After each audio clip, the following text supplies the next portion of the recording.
What's up guys, Tails here for another video, and today I'm making a video on why I think Granblue is the perfect first fighting game for anybody that's looking to get into the genre. So a lot of the times people will come up to me or in a Twitch chat and ask me, hey Tails, what's a good beginner fighting game? Or they'll watch me play Granblue and they'll ask me, hey, is this a game that I should get? I'm not big into fighting games and I'm looking to start somewhere.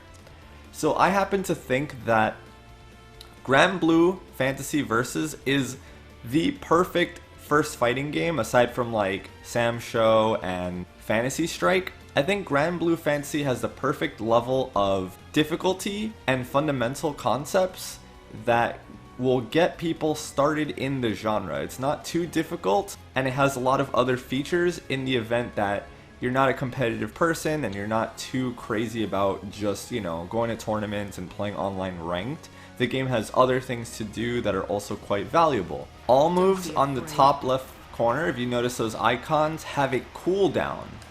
So when you use a move, you'll notice that the icon at the top left is grayed out, meaning that I can't use it until it comes back. So same thing for the thrusts, as you can see, and same thing for the Shoryuken. Now you'll notice if I do an EX version of these moves, I'm all on cooldown, right? So it really stresses the importance of management of moves. There's no meters involved aside from the super meter, but unlike Street Fighter and some other games where you have to constantly be looking down at your meter, all you have to do is remember which moves you've previously used, which is a lot easier in my opinion, and just make sure they're not on cooldown and you can use them again. You don't have to manage too much except for your health and your cooldowns. So I think on the mental stack, this game is a lot easier as well for new players. There's also a rolling mechanic, kind of like in other traditional fighting games like KOF and Guilty Gear. You can roll and you can spot dodge. This allows you to dodge projectiles and mix up your defensive options against players and really mix them up. But they give you more options than simply just, sit there and block in the corner. You can use these options to evade and counter poke and escape pressure. Aside from that, this game plays a lot like, Street Fighter in that it's 2D, very ground-based, and when you jump, you're going to get probably anti-aired, or you can anti-air your opponent and then combo off of it as well. But the gameplay is very simple, it's very straightforward, so it's just a good fighting game because there are no assists to worry about, and there's no X factor, there's no V trigger, V skill. There's not a lot of mechanics that you have to really think about while you're playing aside from your spacing and your fundamentals. All the characters in the game have very charming personalities, backgrounds, and archetypes. If you like zoners, there's zoners like Fairy and Matera. If you like grapplers, there's Ladiva. If you like rushdown and guessing games on mix-ups, there's Lancelot. If you like funny joke characters, there's Luane. He even has robot versions of Catalina because he's literally in love with her. I'm not joking. And of course, the standard neutral faring characters, Gran and Catalina, are very easy to learn, very to pick up. Percival's dope. There's a lot of very cool characters and a lot of them are pretty straightforward to play. I was pleasantly surprised as to how robust the RPG mode was. It's actually quite similar to the Granblue Fantasy mobile game, which I actually tried out for a little while on my desktop, and they have similar things that you can do in this mode, but it's just a fighting game version of it. So you can customize your characters, weapons, support skills, and everything in this mode. You can gain resources to increase your weapon's attack and craft new weapons as well, which you can then bring into online battles. It doesn't have the same stats, but you will have the weapons with the way that they look. You get to do cool missions like this, survive until the clock hits 0, and you get put into where you get to fight like a beat 'em up. It's almost like as if you're in a beat 'em up game, but you're in a fighting game. and you get to use your same moves and move around the same way that you would in any other type of game that's like a beat 'em up. And I can use my skills as well in order to, you know, kick them or do something else. This type of mode is just really cool to have in a fighting game, and it lets you practice like your combos if you're not too great on them on AI, and gives you a lot of insight on blocking projectiles because they have crossbow guys and spearmen that you can also block as well, right?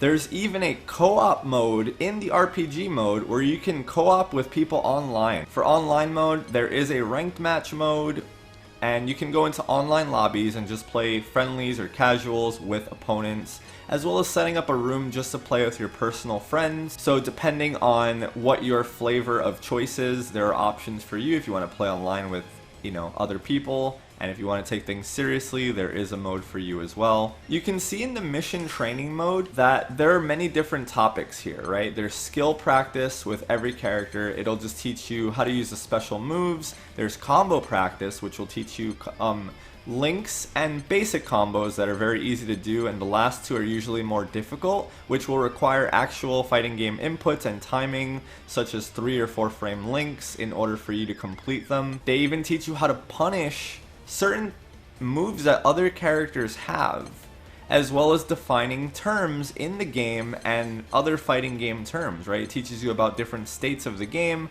and how to go about you know, reading them and understanding how they work. In my opinion, this game does a very, very good job teaching beginners fighting game concepts, especially about this game in particular, but these all translate towards other fighting games. So if you've ever thought about picking up Mortal Kombat or Tekken or Street Fighter, if you go through all this stuff, it definitely will correlate, not one-to-one, but very, very similarly to the other games. There aren't too many buttons to keep in mind in Granblue. There is a light button, medium, heavy, and then a unique, or U abbreviated, which will be every character's unique button that gives them something that's particular to themselves.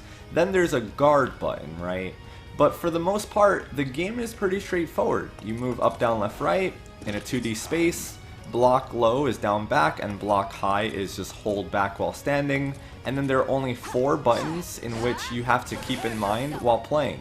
There aren't shoulder buttons like, you know, there's no light, medium, heavy for punches and for kicks.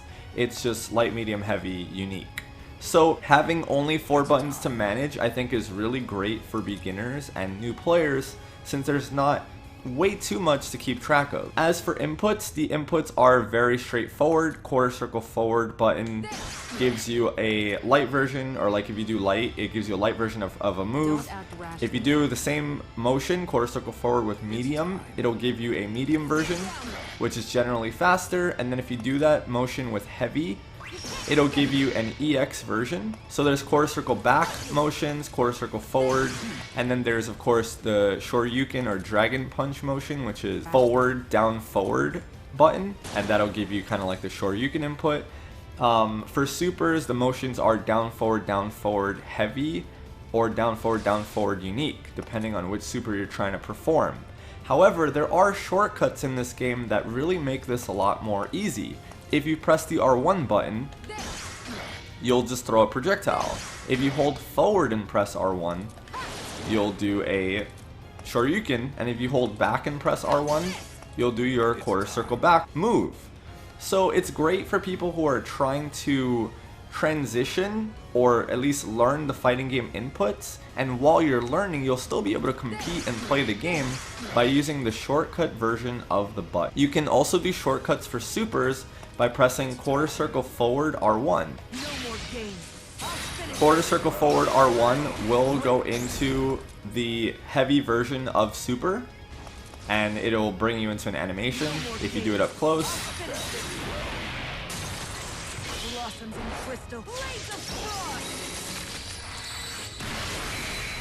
As well as quarter circle forward R1 plus unique. This will give you the unique version of the super, which is generally stronger with every character, and will also go into an animation. You're finished, Realm of Ice!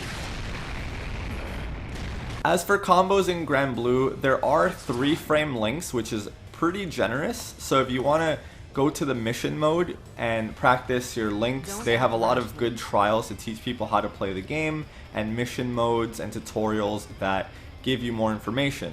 If you just want to do auto combos, you can press same button 3 times in a row, plus quarter circle forward and R1. Right, and then we can combo into super. So the game also will kind of benefit players that are still new to fighting games in the series, and you can use shortcuts to mitigate any technical deficiencies until you improve enough to do things manually if that's your goal. Aside from the game being gorgeous as hell and having a great art style in my opinion, I love the simplicity and depth that this game has, and I think it's just a really good game. If you're on the fence about it and trying to get into fighting games and you need a game that's going to be your first one, I think this is a really great game to start off on, and I don't think you'll regret it. Anyway guys, if you found this video entertaining and helpful, please give it a thumbs up. I'd greatly appreciate that. I will be putting out more Granblue Fantasy tutorials on this channel, and I've been streaming it most nights on Twitch.